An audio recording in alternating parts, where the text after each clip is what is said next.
네, 오늘은 로마서 7장 1절에서 6절까지 말씀인데요. 혹시 여러분은 주변에서 남편이 죽자마자 바로 그날 새로운 남친과 결혼한 이야기를 들어본 적이 있습니까? 아무리 남편이 마음에 안 들었다 싶어도 최소한 몇 개월은 참은 다음에 결혼해야 죽은 자에 대한 예우가 아닐까요? 그런데 말입니다. 남편이 죽자마자 새로운 남친과 결혼한 이야기가 오늘 성경에 있습니다. 오늘 우리가 읽었던 성경이 그 말씀이에요. 바울은 첫째 남편을 율법이라고 말했습니다. 첫째 남편이 뭐라고요? 네, 첫째 남편 율법이다. 율법이라고 하는 첫째 남편은 매우 지독하고 엄격했어요. 그러니까 이 땅에 태어난 모든 사람들은 영적으로 말해서 첫사랑, 첫 남편이 율법이에요. 성경적으로. 그 율법이라고 하는 첫 남편은 지독하고 엄격했어요. 아내가 그 법을 지키지 못하면 계속 정죄하고 야단치고 욕하고, 남편의 요구를 다 들어주다가 한 가지만 잘못해도 잘한 것은 칭찬을 하기는커녕 못한 것을 가지고 두들겨 패기도 했어요. 근데 남편이 못됐죠, 그죠? 율법이라는 남편은 아내에게 모든 요구를 완전하게 지키기를 원했어요. 아내는 힘을 다했지만 남편을 기쁘게 할 수가 없었어요.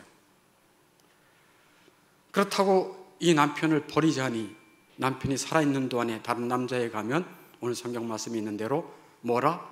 음탕한 여자다 얘기를 듣게 되니 이 남편을 버릴 수도 없고, 그 남편이 죽으면 남편의 법에서 벗어날 수 있을 것이에요.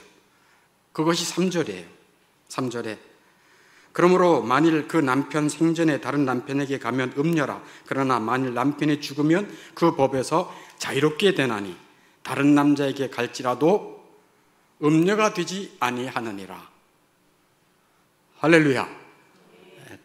죽어버렸으니까 남편의 법에서 자유로운 거죠. 행위로는 남편을 기쁘시게 할 수가 없었어요. 그러니까 이것은 무엇을 의미하는가 하면 율법의 행위로는 의롭다함을 받을 사람이 없다. 뭐의 행위로요? 율법의 행위로는 하나님 앞에 의롭다함을 받을 수가 없다. 그것을 말해주는 거예요. 다른 말로 하면 율법의 행위로는 구원받을 수 없다. 율법을 한 가지라도 어기면 저주가 임한다. 이게 율법입니다. 율법. 이 세상에 사람들은 태어나 보니까 첫 번째, 영적으로 말해서 첫 번째 남편이 누구였다고요? 율법이었어요. 첫 번째 남편이 율법, 첫사랑이 율법이었어요. 율법은 뭡니까? 행위 언약이에요. 행위.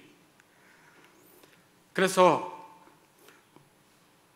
아담 같은 경우에 아담도 행위 언약의 그 수혜자인데, 아담이 죄를 짓고 나 보니까 벌거벗은 것을 깨달았어요. 죄를 짓기 전에는 벌거벗은 걸 몰라서 창피해. 하와도 창피해. 그래서 뭐 했습니까? 가장 먼저 한 일이 뭐예요? 숨었지요. 하나님을 피해 숨었지요. 죄를 지으면요, 하나님 가까이 하고 싶어 하지 않는 거예요. 죄는 하나님과 단절이에요. 하나님과 분리가 죄예요. 그러니까 모든 좋은 곳에 근원이 하나님이신데 하나님과 단절되고 하나님과 분리되니까 뭐가 오는 거예요? 분리불안. 많이 들어봤죠? 분리불안. 자녀가 엄마 아버지가 어딘가 가고 없어. 어떻게 할까? 자녀들은 불안한 거예요. 우는 거예요. 그 사람이 근본적으로 불안한 거예요. 하나님을 떠난 인간의 내적 상태는 불안, 두려움. 이게 분리불안이에요. 하나님과 단절됨으로. 하나님을 피한 거예요. 자기가 죄를 지은 걸 알고 부끄러움을 아는 거예요. 죄는 부끄러움을 알고 내가 잘못했네. 아이고 납작 얼굴을 가리자니 밑에 수치가 드러나고 그 수치부터 가리는. 아이고 숨었어요. 하나님은 숨었어. 그리고 또 뭐 했지요? 자기가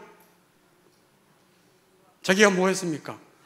그렇지, 무화과 나무 풀 따다가 자기를 가렸어요. 자기 행위로 하나님 앞에 그럴듯하게 보이고 싶은 것이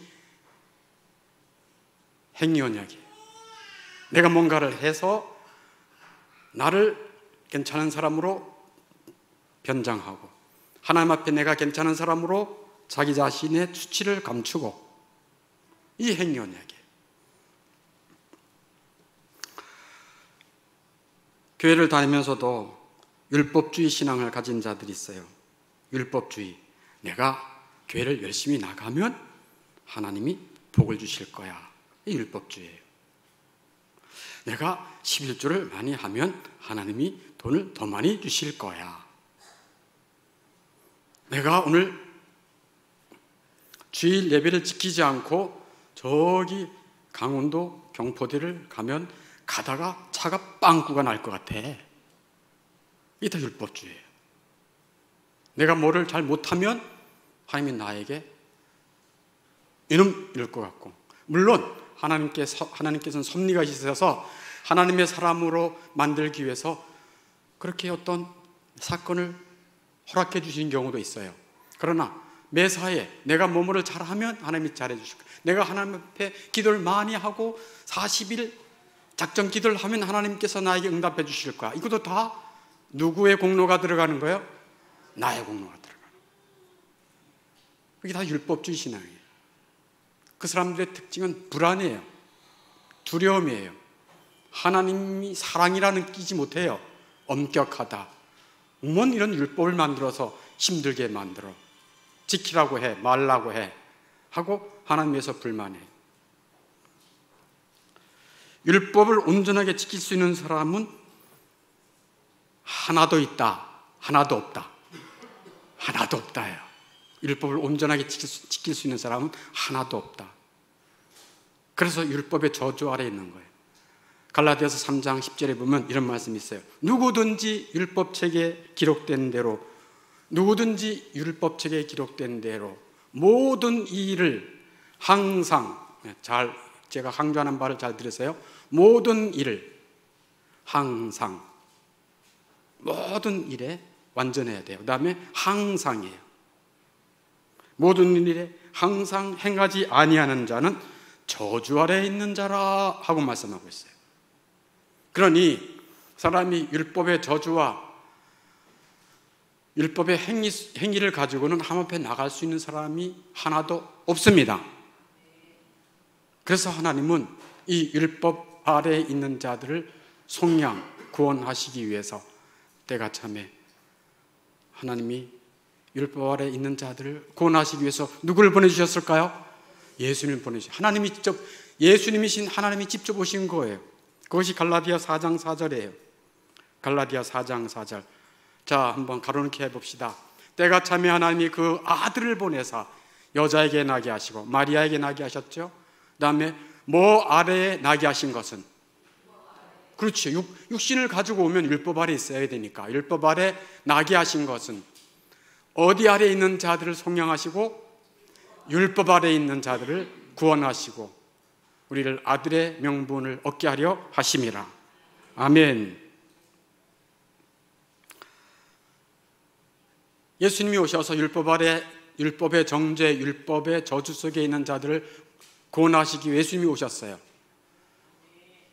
그래서 예수님이 오심으로 율법 아래 있는 자들은 율법에서 자유하게 된 거예요.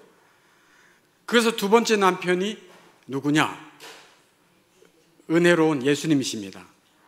두 번째 남편이 예수님이에요. 은혜의 예수. 그 4절 말씀에 보니까, 자, 로마서 7장 4절 보세요. 7장 4절.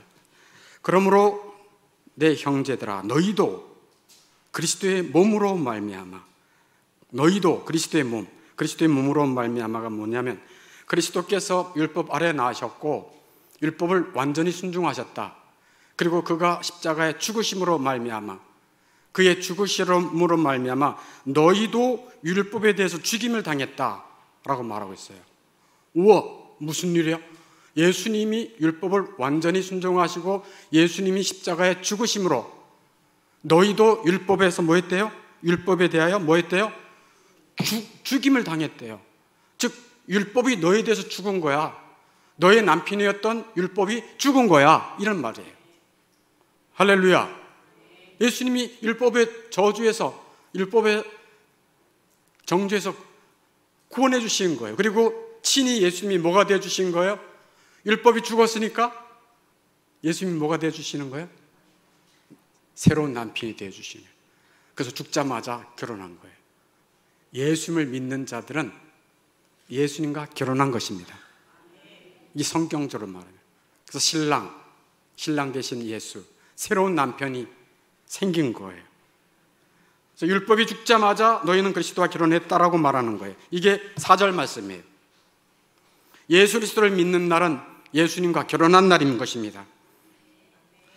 그분의 신부가 된 것이고 새로운 관계에 들어가게 되었음을 바울은 비유로 말하고 있어요. 4절의 하반절에 보니까 이제 너희들이 그렇게 예수님과 결혼했으니 이는 다른 이가 누구예요? 다른 이, 예수님이죠. 곧 죽은 자 가운데서 살아나신 이가 누구예요? 예수님이시죠. 네. 살아나신 이 예수에게 가서 우리가 누구를 위하여? 하나님을 위하여. 그거 가로놓기 해보세요. 우리가 하나님을 위하여 뭐를 맺게 하려 하심이라? 열매를 맺는 자가 되게 하기 위해서. 옛날 율법을 남편으로 섬긴 자들은요, 열매가요 없었어요. 열매를 맺을 수 없어요. 그들이 맺는 열매는 뭐냐? 죽음이에요. 죽음의 열매밖에 못 맺어요. 거기 성경 말씀 있잖아요. 5절에 우리가 육신에 있을 때는 율법으로 말미암는 죄의 정욕이 우리 지체 중에 역사하여 우리로 뭐를 위해서 열매를 맺었다? 사망을 위해 열매를 맺는 거예요. 그러니까 율법을 따라 살아가는 자들은 율법의 정죄, 율법의 저주를 받아서 열심히 일하고 열심히 뭔가를 해도 그들은 다 뭐로 끌려가야 돼요? 죽음으로 끌려가야 돼요. 죽음에서 벗어날 수가 없어요. 아무리 잘 살아도 죽어야 돼요. 아무리 잘 먹어도 죽어야 돼요. 잘 먹으면 잘 먹을수록 빨리 죽어요. 네. 죽음의 열매밖에 맺을 수 없어요. 그러나 예수님과 결혼해서 그분을 남편으로 모시는 자는 하나님을 위하여 뭐를 맺는다고요? 열매를 맺는데요. 그 열매는 뭘까? 네, 좀 이따가 얘기하겠습니다. 그러니까 첫 번째 남편 율법과 결혼해서 맺은 열매는 죽음밖에 없었어요. 그러니까 죄의 정욕대로 내게 자기 욕심대로 살다가 죽는 것이 전부였어요. 그러나 그리스도와 예수님을 믿고, 즉 예수님과 결혼한 사람들은 하나님을 위해서 열매를 맺는 자가 되는 것입니다. 여기서 매우 중요한 진리가 있어요. 그거 6절 말씀이에요. 6절 말씀. 매우 중요한 진리가 뭐냐? 예수님과 결혼을 해서 예수님과 연합되잖아요. 예수님을, 이 결혼이라는 얘기는 남녀 각각 인격이 다른데 성경에서는 뭐라고 말하고 있어요? 너희들은 한 몸이다. 너희들은 하나다라고 말해요. 신비한 일이죠. 그래서 예수님과 하나 되고 연합된 자들에게는 예수님께서 뭐를 보내주시는가? 굉장히 중요한 진리를 말씀드릴게요. 오늘 이 진리를 알면 여러분들이 아주 정말 제 남편 되신 예수님과 함께 신나게 살 수 있습니다. 어떤 진리냐? 그 6절에 있다니까요. 예수님이 뭐를 보내주시는 거예요? 그의 영, 그리스도의 영, 성령을 보내주시는 것입니다. 그게 6절 말씀이에요. 이제 우리는 얽매였던 것에서 벗어나 죽었다. 율법에서 벗어났다. 그러므로 우리가 영의 새로운 곳으로 섬길 것이요, 성령의 능력과 성령의 사랑으로 주 예수님을 섬기고 하나님을 섬기게 되는 것입니다. 성령의 보내심을 받으면 로마서 5장 5절에 있듯이 그의 성령으로 말미암아 하나님의 사랑이 우리의 마음에 부음받음이니. 아멘. 야, 하나님이 나 같은 죄인을 사랑하시는구나. 그 사랑을 내가 어떻게 알지? 예수님이 나를 살리기 위해 십자가에 죽으셔 그토록 자기 생명을 주시기까지 나를 사랑한다고 정말 믿을 수 없는데, 성령께서 오시면 그래서 너를 위해 죽은 거야. 하나님이 너를 위해서 그의 하나밖에 없는 독생자 아들을 주신 거야. 아니, 우리가 요즘은 자녀들 낳으면 한 명밖에 또는 두 명밖에 안 낳잖아요. 그 아들을 다른 사람을 위해서 내줄 수 있는 부모가 얼마나 되겠어요? 근데 하나님 아버지는 단 하나밖에 없는 독생 성자 예수님을 죄인된 우리를 위해 내어주신 것입니다. 그게 사랑이라는 거예요. 그 사랑을 누가 알게 도와주신다고요? 성령께서. 성령으로 말미암아 하나님의 사랑이 우리 마음에 부음받음이니, 성령이 아니고서는, 거룩한 영이 아니고서는 하나님의 사랑에 눈을 뜰 수가 없는 것입니다. 여러분 생각하시, 우리는요 밥만 먹고 살아가는 개나 돼지 같은 존재가 아니에요. 하나님의 형상을 받아 영혼이 있습니다. 그 영혼이 영적인 세계를 알려고 할 때는 우리의 이성을 가지고는 4차원, 5차원의 세계를 절대로 알 수가 없어요. 성령께서 우리의 영적인 지각을 열어주시면 보여지게 되는 것입니다. 그게 성령이시라는 거예요. 성령. 갈라디아서 3장 18절에도 똑같은 말씀을 하고 있어요. 갈라디아서 3장 18절에도 저를 따라서 해보세요. 너희가 만일 성령이 인도하시는 바가 되면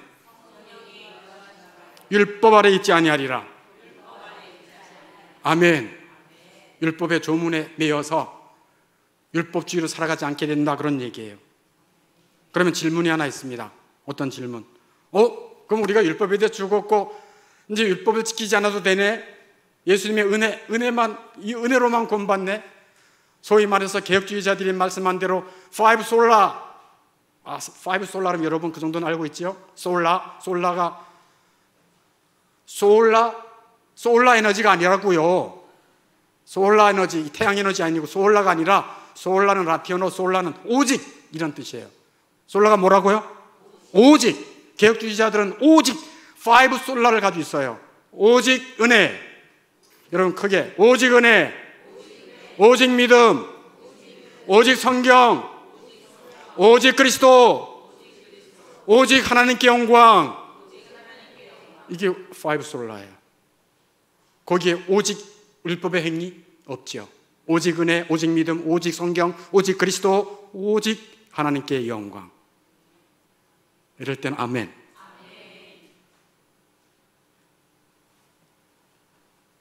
그러면 오직 은혜로 구원받고 오직 믿음으로 구원받으면 율법이 필요 없네, 이렇게 말하는 사람이 있어요.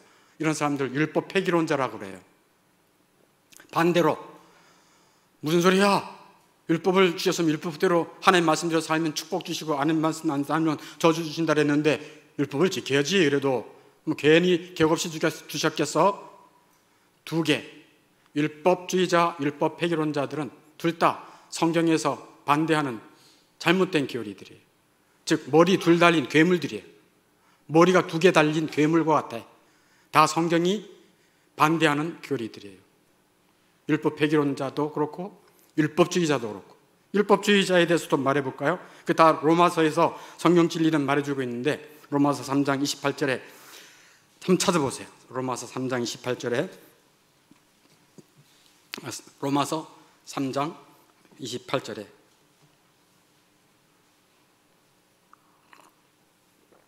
같이 읽습니다. 시작. 그러므로 사람이 의롭다 하심을 얻는 것은 율법의 행위에 있지 않고 믿음으로 되는 줄 우리가 인정하노라. 아멘. 율법주의, 율법의 행위로 구원받는 게 아니다. 그걸 분명히 말하고 있어요. 성경에서는. 우리는 은혜로 구원받는 거야. 율법주의에 빠지지 마, 얘기하고 있어요. 율법주의자, 아니야, 너희 틀렸어, 알았지? 얘기하는 거예요. 또 율법 폐기론자들에 대한 말씀은 3장 31절이에요. 로마서 3장 31절 같이 읽겠습니다. 시작. 그런즉 우리가 믿음으로 말미암아 율법을 파기하느냐? 그럴 수 없느니라. 도리어 율법을 굳게 세우느니라. 율법 파기하지 말라 그랬네. 율법을 굳게 세운다 그랬네. 예수님께서도 이 땅에 오셔서 마태복음 5장 17절에 이렇게 말씀하고 있어요. 내가 율법이나 선지자나 폐하러 온 줄로 생각하지 마라. 폐하러 온 것이 아니야. 완전하게 하리 함이로라. 완전하게 하려 함이니라. 율법을 더 완전하게 하기 위해서 오셨대요. 예수님이. 율법을 제정하신 예수님이 이 땅에 오셔서 내 율법 폐기하러 온 거 아니야. 내가 은혜로 구원을 주지만 율법을 폐기하러 온 게 아니야. 완전하려고 왔어. 알았지? 율법 폐기론자들 너희들 꽝이야. 알았지? 알았어요? 얘기를 하고 있는 거예요. 로마서에서 다 얘기하고 있는 거예요. 그래서 그리스도인들은 그리스도의 죽음으로 말미암아 율법에 대해서는 죽었지만 과부된 게 아니에요. 과부가 된 게 아니에요. 새로운 남편 예수님과 함께 결혼한 것입니다. 옛 남편 율법은 아내를 정죄하고 저주했지만 새로운 남편 예수님은 정죄하거나 저주하지 않습니다. 예수 안에 있는 자는 무조건 다 하나님의 사랑을 받는 것입니다. 다 은혜 안에 모든 복을 다 받은 것입니다. 예수 안에 모든 것이 다 있어요. 생명도, 신령한 복도, 구원도, 의로움도, 거룩도.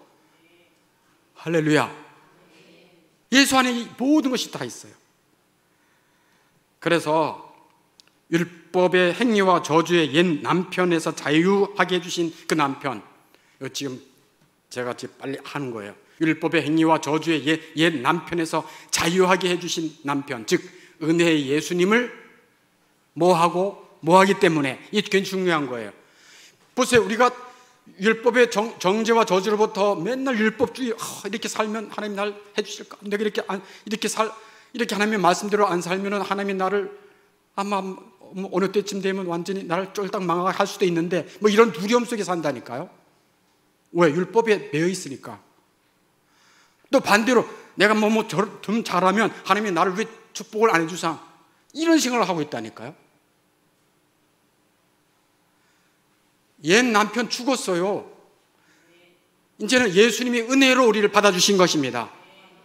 그냥 받아주신 거예요. 받을 자격이 없음에도 불구하고. 그러니까 예수님께 대해서 어떤 마음이 들을까요? 어떤 마음이 들겠습니까?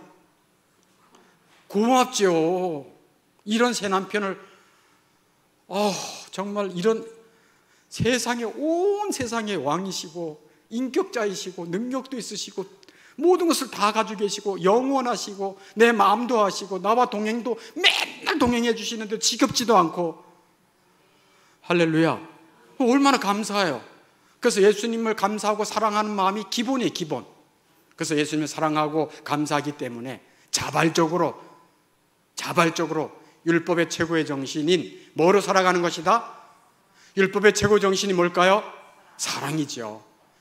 그래서 주님 사랑하며 또 이웃 사랑하며 살아가는 자가 되는 거예요. 율법의 최고의 정신, 그 사랑으로 살아가는 거예요. 아니, 예수님을 사랑한다고 하면서, 하나님을 사랑한다고 하면서 하나님께서 세워놓으신 거룩한 계명을 무시하겠어요? 안식일을 기억하여 거룩하게 지키라는데 그냥 대충 지키겠어요?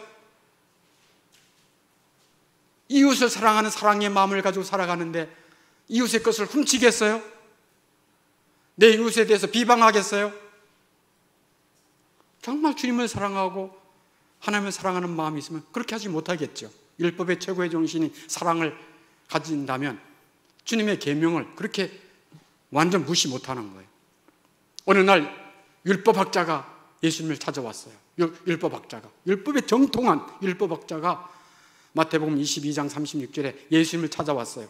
찾아와서 뭐라고 묻는가? 선생님, 율법 중에서 어느 계명이 큽니까?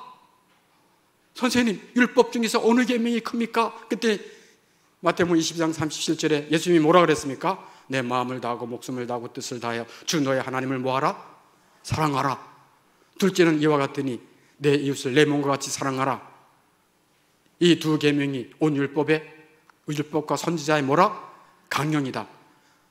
그러니까 하나님을 사랑하고 이웃 사랑하는 것이 뭐래요? 모든 율법과 선지자들의 말씀의 요약이다. 뭐가?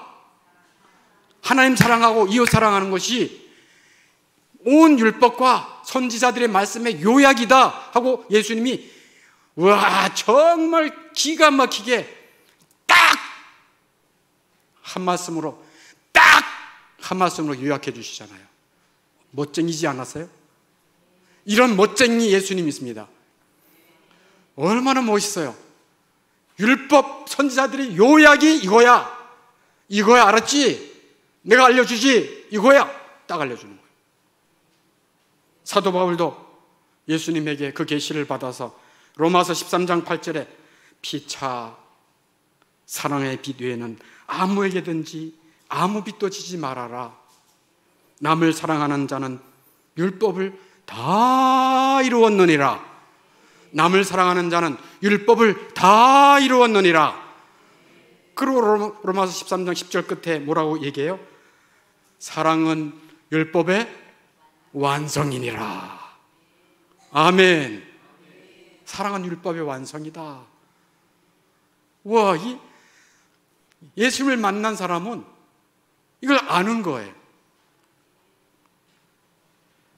첫 번째 남편 결혼해서 맺은 열매는 죽음이었어요. 그러나 예수 그리스도와 두 번째 남편 예수 그리스도와 결혼한 자들, 즉 예수님을 믿는 자들은 예수님과 결혼한 자들이거든요. 그 예수님과 결혼한 자들은 하나님을 위해서 뭐를 맺는다? 열매를 맺는다라고 아까 말씀하고 있잖아요. 열매. 그러니까 첫 번째 남편 율법이 죽어서 너에게 이제 자유가 된 거. 난 자유, 율법에서 자유. 할렐루야. 그게 아니고 내 마음대로 사는 게 아니라 이제는 예수님과 결혼해서 하나님을 위해 뭐를 맺는 자가 된 거예요? 열매를 맺는 자. 율법과 결혼해서 열매는 무슨 열매를 맺는다? 기껏 살아야 죽어요. 이 땅에 죽음으로 끝나면 다행이죠. 죽은 다음에 뭐예요? 지옥 형벌이에요. 내 행위대로 심판받아야 되잖아. 하나님을 위하여 어떤 열매를 맺는다는 말인가? 질문. 하나님을 위하여 어떤 열매를 맺는다는 말인가?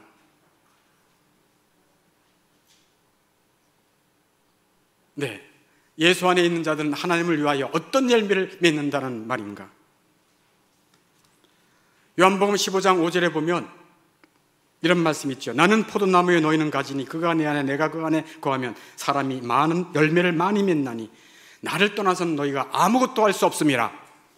예수님과 결혼한 그리스도인들은 예수님이 무슨 비유를 들었습니까? 포도나무 비유를 들었어요. 그래서 예수님의 포도나무에 가지를 접붙임 받은 거예요. 이전에는 어디에 접붙여 있었어요? 옛날 남편에게 접붙여 있었어요. 거기는 죽어가는 나무예요. 그런데 예수님은 생명 포도나무야. 딱 접붙였어. 그러면 열매를 맺을 거 아니겠어요? 예수 안에 있으면 절로 열매를 맺습니다.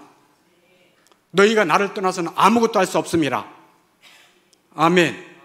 그리고 요한복음 15장 8절에는 너희가 열매를 많이 맺으면 내 아버지께서 영광을 받으실 것이요. 이렇게 말씀하고 있어요. 질문을 하는 거예요. 제가 지금 계속 어떤 열매를 맺을까요? 이 요한복음 15장 5절부터 8절까지 보면 열매를 많이 맺으면 아버지께서 영광 받으시고 내 안에 있으면 열매를 많이 맺을 것이야 라고 말하고 있는데, 힌트 요한복음 15장 10절, 요한복음 15장 12절, 20절이 아니고 12절입니다. 자, 10절 한번 읽어보겠어요. 요한복음 15장 10절 말씀 한번 읽어보겠습니다. 여러분이 찾아보세요. 어떤 열매를 맺는가? 그 성경 본문에서 우리가 찾아볼 수 있어야 돼요.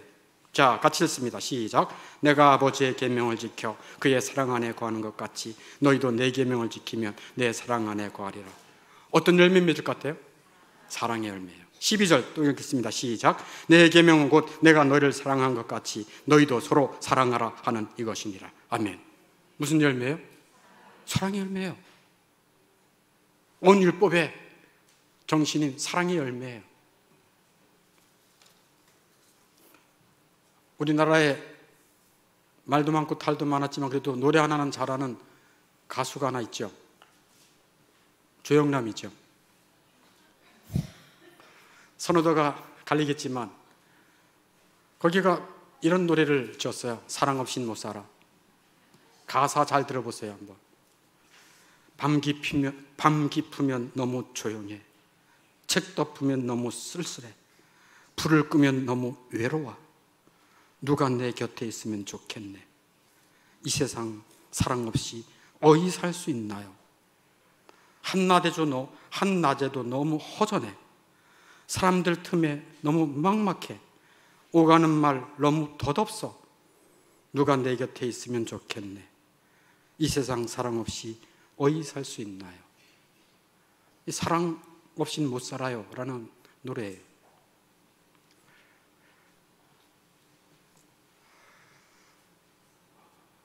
우리 인간이 하나님을 떠난 후에 모든 문제가 발생했어요. 하나님과 단절한 이후에 모든 어려움이 다 발생했어요. 아까도 얘기했지만 분리불안이에요. 단절된 불안. 하나님과 단절된 불안. 하나님이 없으니까 공허한 거예요. 하나님이 없으니까 불안한 거예요. 내 혼자 힘으로 살아가야 돼. 부모님이 없는 거야. 어떻게 살지? 악착같이 한번 살아보려고 하는 거예요. 자기 힘으로. 부모가 없네? 나를 버렸나 봐? 언제 버려? 자기가 하나님 버려놓고. 자기가 하나님 싫어한다 그러고. 그러니까 하나님과 단절되고 분리되어 있으니까 뭘 해도 만족이 없어.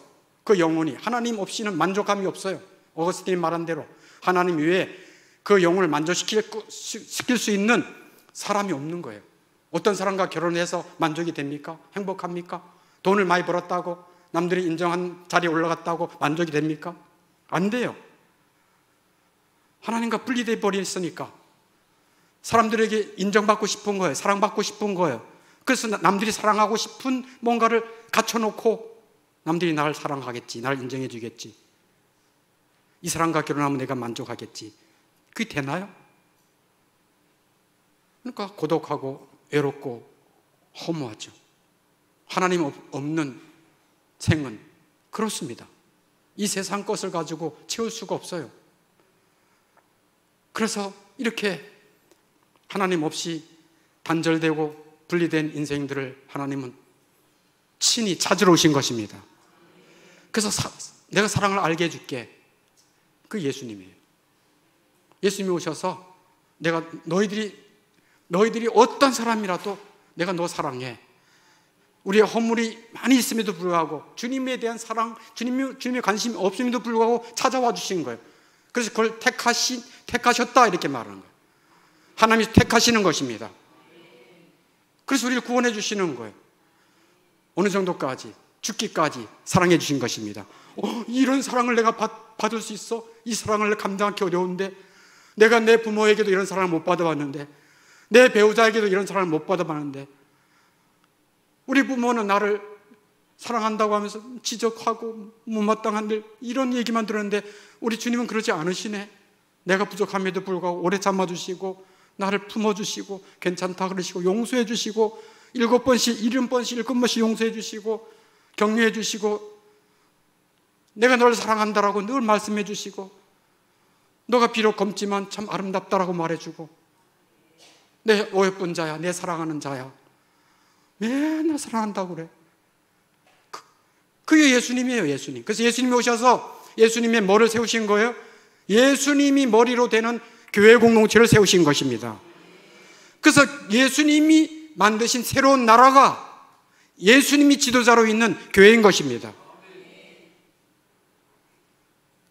그래서 예수님의 사랑을 받는 자들이 교회 식구들이에요. 그래서 나도 이런 사랑을 받았는데 그들의 공통점은 다 예수님이에요. 나는 가진 것도 없고 나의 행위로는 절대 사랑을 받지 못할 자인데 그냥 은혜로 사랑으로 그냥 주님의 사랑을 받았어. 그래서 주님을 사랑하고 주님께 감사하는 자가 되고 자발적으로 주님을 따르는 자가 되는 것입니다. 그래서 주님 사랑하고 보니까 옆에 지체가 내 같은 지체야. 서로 사랑하는 거예요. 누가 사랑하라 그랬어요? 예수님이. 오늘 요한복음 15장 20절에 서로 사랑해라. 내가 너를 사랑한 것 같이 서로 사랑해라. 그래서 교회에서 성도들이 서로 사랑하는 거예요. 막 용서를 해줘. 저 정도면 아주 대판 싸우고 이제 원수가 될 판인데 또 용서해주고 제가 너무 부족해서 제가 그리고 막 용서해주고 사랑하고 오래 참고 허물을 덮어주고 막 그래. 세상 사람들이 보면서 쟤들 뭐야?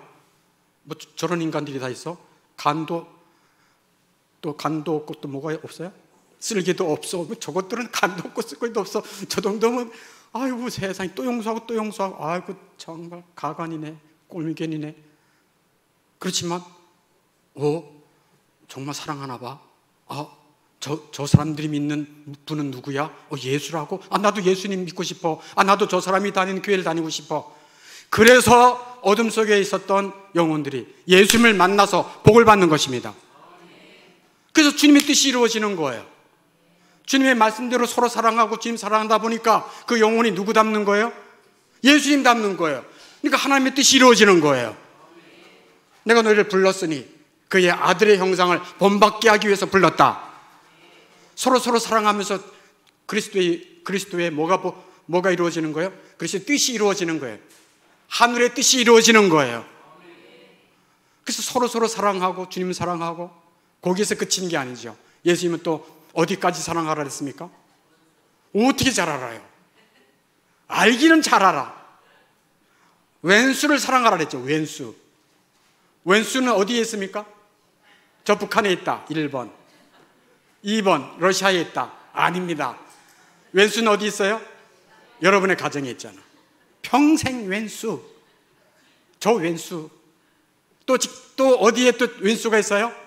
직장에 있잖아요. 직장에. 저 인간만 아니면 직장 다니면 안 돼. 저 인간 진상이야. 저런 인간. 그 인간 나가면 또 다른 진상이 또 딱 자리에 온다니까. 그런데 그런 원수들을 직장에서 원수들을 향해서 별로 화내지 않고 막 대들지 않고 용서하고 더 친절하게 하고, 그럼 그 사람들이 그러는 거, 저 인간은 뭐야? 맛이 갔나 봐. 저건 간도 없고 쓸개도 없는 것인가 봐. 그러다가 이상한데? 맛은 갔는데 하는 짓을 보면 제정신이야. 친절해. 이상하네. 저 사람이 예수님의 통치를 받고 있다고? 예수님을 따라 산다고? 맞아. 그럼 나도 저런 사람이 되고 싶어. 저 사람이 다니는 교회 어디야? 분당에 있다고? 가볼까? 그래서 예수님을 만나게 돼서 예수님의 뜻이 우리를 통해 이루어지는 것입니다. 그리고 교회가 그런 서로 사랑하는 그 모습을 보면서 교회가, 즉 예수님이 영광을 받으시는 것입니다. 그러니 교회를 통해서 우리는 하나님의 사랑을 알게 되고 또 서로 사랑하는 말씀을 따라서 주님을 너무 좋으니까 이런 새 남편, 이런 기가 막힌 남편 만나서 그분의 뜻을 따르는 게 억지가 아니야. 그냥 너무 고마운 거야. 그렇게 살다 보니까 나도 변화되고 내 주변에 있는 사람들도, 가족들도, 직장에 있는 사람들도 구원받으니 주님이 영광 받으시고, 이런 놀라운 역사들을 통해 이 교회를 통해서 이룰 줄 믿습니다. 여러분을 통해서도 이룰 줄 믿습니다. 함께 기도하겠습니다.